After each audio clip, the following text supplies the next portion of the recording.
Hello friends, இன்றைக்கி கேரளா ஸ்டைலில் chicken குழம்பு வைக்கலான்னு சொல்லிவிட்டு சிக்கன் எடுத்து பீஸாக கட் பண்ணி ஒரு கிண்ணத்தில் போட்டுட்டு கொஞ்சம் பெரிய பெரிய பீஸாக வறுக்கிறதுக்கு கொஞ்சம் எடுத்து தட்டத்தில் போட்டு வச்சுட்டேன். அதுக்கு என்னென்ன போட்டு கலந்துருக்குறேங்கிறத உங்களுக்கு கம்ப்ளீட் வீடியோவில் காமிக்கிறேன். முதல்ல எலுமிச்சம்பழம் போட்டு ரெண்டுக்கும் போட்டு பிசைஞ்சிட்டேன். அதுக்கப்புறம் சிக்கன் மசாலா தூள் போட்டேன், எங்கள் அக்கா கொடுத்தது. சிக்கன் மசாலா தூள் போட்டுட்டு அதுக்கப்புறம் மிளகுத்தூள் போட்டேன். அதுக்கப்புறம் தனியாத்தூள், அப்புறம் உப்பு, அதுக்கப்புறம் மிளகுத்தூள், அப்புறம் பட்டை லவங்க பவுடர் ரெண்டுக்குமே போட்டேன். மஞ்சத்தூள் போட மறந்துட்டேன், அது கடைசியாக மஞ்சத்தூள் போடுறத உங்களுக்கு காமிச்சிருப்பேன். அதை நீங்கள் பார்ப்பீங்க. ஒவ்வொன்றா எல்லாத்தையும் போட்டு நல்லா கலந்து வச்சுட்டேன். இதுக்கு இஞ்சி பூண்டு பேஸ்ட் அந்த குழம்பு சிக்கனுக்கு நான் போடல.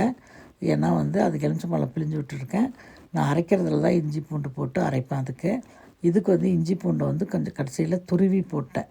துருவி போட்டுட்டு கொஞ்சம் தயிர் போட்டு பிசைஞ்சு வச்சேன். எதுக்குன்னா இந்த வறுக்கிறதுக்கு தயிர் போட்டால் தான் நல்லா கொஞ்சம் புளிப்பு ஏறி நல்லாயிருக்கும். ஏன்னா அதுக்கு தக்காளி போட போகிறோம் குழம்புக்கு. அதனால் நான் அதுக்கு தயிர் போடல. இதுதான் இந்த கேரளா ஸ்டைல் சிக்கனில் பண்ணுறது. எதுக்கு கேரளா ஸ்டைல்னு சொல்கிறேன்னா, கேரளாவில் தேங்காயை நல்லா வறுத்துட்டு, நம்ம தேங்காயை அப்படியே பச்சையாக போடுவோம். அப்படி இல்லை, இதில் கடாயில் போட்டு நல்லா வறுத்து அதை ரெட் கலரில் அந்த தேங்காய் மாறும்.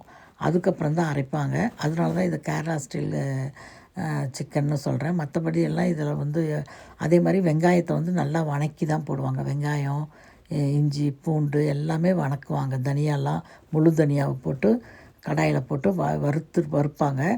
அது நல்லா வறுபட்டோன்னே மிக்சியில் போட்டு அரைக்கணும். அப்புறம் இதுக்கு பட்டை லவங்க பவுடரும் போட்டு பிசைஞ்சு வச்சுருக்கிறேன். அதுதான் உங்களுக்கு கடைசியாக அப்படியே பிஞ்ச் மாதிரி காமிச்சேன் போட்டு. அது பட்டை லவங்க பவுடரை போட்டு ரெண்டுக்குமே பிசைஞ்சு நல்லா ரெஸ்டிங் டைம் விடணும். ஒரு 1/2 hour 1 hour விட்டால் கூட நல்லாயிருக்கும். வெளியவே வைக்கலாம், ஃப்ரிட்ஜில் வைக்க வேண்டியதில்லை. ரெஸ்டிங் டைமை வெளியவே வச்சிடலாம். அதனால் நல்லா வச்சுட்டு அதுக்கப்புறமே தான் கொஞ்சம் நேரம் கழித்து தான் அரைச்சி எல்லாம் வறுத்து அரைச்சி குழம்பு வைக்கணும். அப்போ தான் நல்லாயிருக்கும். காலையிலே எழுந்திரிச்சோடனே இதை முதல்ல பண்ணி வச்சுடுவேன். வச்சுட்டா தான் எனக்கு 10 மணிக்கு பண்ணோம்னா கூட நல்லா டேஸ்ட்டாக குழம்பு வரும். நல்லா ஊறி எல்லாம் ஏறி இருக்கும். அதுக்கப்புறம் பார்த்திங்கன்னா ரொம்ப நல்லா டேஸ்ட்டாக இருக்கும். நல்லா பிசைஞ்சு பாருங்கள், தட்டி வச்சுட்டேன். கொஞ்சம் பெரிய பெரிய பீஸாக இருக்கா. மஞ்சத்தூள் போடல, கடைசியாக போட்டு.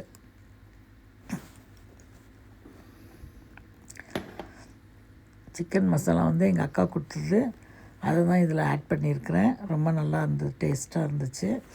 அதுக்கப்புறம் சின்ன வெங்காயம் இதுக்கு போடணும். அதனால் சின்ன வெங்காயம் வாங்கிட்டு வச்சுருக்கிறேன். அது இப்படி தான் விற்கும் அங்கே கொத்தா. அதை எடுத்துட்டு எவ்வளோ வெங்காயம் வேணுமோ அதை மட்டும் நிறுத்திட்டு மீதியெல்லாம் எடுத்து உள்ளே போட்டு வச்சுட்டு அதோட பூண்டு வச்சுட்டு அப்புறம் இஞ்சி ஒரு துண்டும் வச்சு எல்லாத்தையும் உளித்து தனித்தனியாக கிணத்துல வச்சுக்கிட்டேன். அதுக்கப்புறம் தான் கடாயில் போட்டு வறுக்கணும். அதனால் கடாயில் போட்டு வறுக்கிறத உங்களுக்கு காமிப்பேன். என்னென்ன இது போட்டு வறுக்கணுங்கிறத நான் எடுத்து வச்சுருக்கிறேன் பாருங்கள். இஞ்சி, பூண்டு, வெங்காயம், அப்புறம் தேங்காய் நல்லா ஒரு அரை முடிக்கு எடுத்து வச்சுருக்கிறேன். துருவி 2 தக்காளி, கருவேப்பிலை, கொத்தமல்லி, புதினா ஒரு சும்மா வாசனைக்கு தான். இதெல்லாம் எடுத்து வச்சுருக்கிறேன். இதெல்லாமே வறுக்கணும். தக்காளியை பேஸ்ட் மாதிரி அரைச்சிக்கணும் தனியாக. அது தனியாக அரைச்சி வச்சுக்கணும் மிக்சியில். மித்ததெல்லாம் கடாயில் எண்ணெய் ஊற்றி வறுத்துட்டு அதுக்கப்புறம் தான் அரைக்கணும். அதுதான் கேரளா ஸ்டைல். தேங்காயை நல்லா ரெட் கலரில் மாறிடும் தேங்காய். அப்புறம் ஒரு வெங்காயத்தை எடுத்து பொடியாக கட் பண்ணி வச்சுக்கிட்டேன். அது எதுக்குன்னா எண்ணெய் ஊற்றி குழம்பு வைக்கிறப்ப தாளிக்கிறதுக்கு. அது நல்லா சன்னமாக கட் பண்ணி வச்சுட்டேன். அதுக்கப்புறம் ஒரு நான்ஸ்டிக்கில் ஒரு ஸ்பூன் எண்ணெய் ஊற்றி, டீஸ்பூன் எண்ணெய் ஊற்றி இது போட்டு சின்ன வெங்காயம் போட்டு நல்லா வணக்கணும். வணக்கிட்டு அதுக்கப்புறம் தேங்காயை கொட்டினேன். தேங்காய் ரெட் கலரில் மாறணும். இப்படி வெள்ளையாக இருக்கிற மாதிரி இருக்கக்கூடாது, ரெட் கலரில் மாறிடணும். அதுக்கப்புறம் கருவேப்பிலை போட்டேன். பாருங்கள், இப்போ எப்படி ரெட்டாக மாறிடுச்சு பாருங்கள் தேங்காய். அதுக்கப்புறமே தனியா விதை போட்டேன். அது நல்லா வறுத்தோடனே நல்லா கடாயை ஆஃப் பண்ணிவிட்டு கடல் பாசி போட்டுட்டு கொத்தமல்லி கருவேப்பிலை புதினா எல்லாம் போட்டுட்டு அதை நல்லா கலந்து விடணும், அந்த சூட்லேயே கலந்து விடணும். அதுக்கப்புறம் சீரகமும் கொஞ்சம் போட்டுட்டு சோம்பும் கொஞ்சம் போட்டுட்டு அந்த சூட்லேயே கொஞ்சம் நேரம் பெரட்டி விட்டுட்டு அப்படியே சூடு ஆறத்துக்கு விட்டுடணும். அதுக்கப்புறம் பட்டை லவங்க பவுடர் போட்டுடணும். போட்டுட்டு ஒரு மிக்ஸி ஜாரில் எடுத்து அதை கொட்டிட்டு நல்லா நைஸாக அரைச்சிக்கணும். அப்புறம் ஒரு திக்கான இது குக்கர் எடுத்து அதில் 3 டீஸ்பூன் எண்ணெய் ஊற்றி வெங்காயம் போட்டு நல்லா வதக்கிட்டு அதுக்கப்புறம் தக்காளி பேஸ்ட்டு போட்டுட்டு இந்த சிக்கனை நல்லா நனைச்சி வச்சுருக்கோம் இல்லைங்களா, எலுமிச்சம்பழம்லாம் புழிஞ்சி அது 1 மணி நேரம் ஊறி இருக்குது. அதனால் அதை எடுத்து போட்டுட்டு அப்புறமா மிக்சியில் இருந்து அரைச்சி வச்சது இந்த பேஸ்ட் அரைச்சப்போ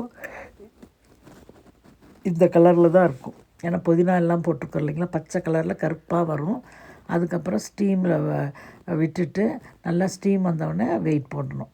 இந்த இதில் வந்து வறுத்து வச்சதில் கொஞ்சம் இஞ்சி பூண்டு துருவி போட்டுட்டு தயிர் போட்டு பிசைஞ்சிட்டு அதை வந்து நான்ஸ்டிக்கில் போட்டு ஒவ்வொன்றா போட்டுட்டு திருப்பி வச்சுட்டு கொஞ்சம் ஒரு பக்கம் இதானோடனே அப்புறமா ஒரு தட்டம் போட்டு மூடி வச்சிடணும். கொஞ்சம் வேகணும் இல்லைங்களா, பெரிய பெரிய பீஸாக இருக்குது இல்லையா. அதுக்கப்புறம் இது வந்து நல்லா ஸ்டீம் வந்தோடனே வெயிட் போட்டோடனே 3 விசில் நல்லா சத்தமாக வரணும். அப்புறம் 2 விசில் ஸ்லோவாக வரணும், ஸ்லோவாக வச்சோன்னே வரணும்.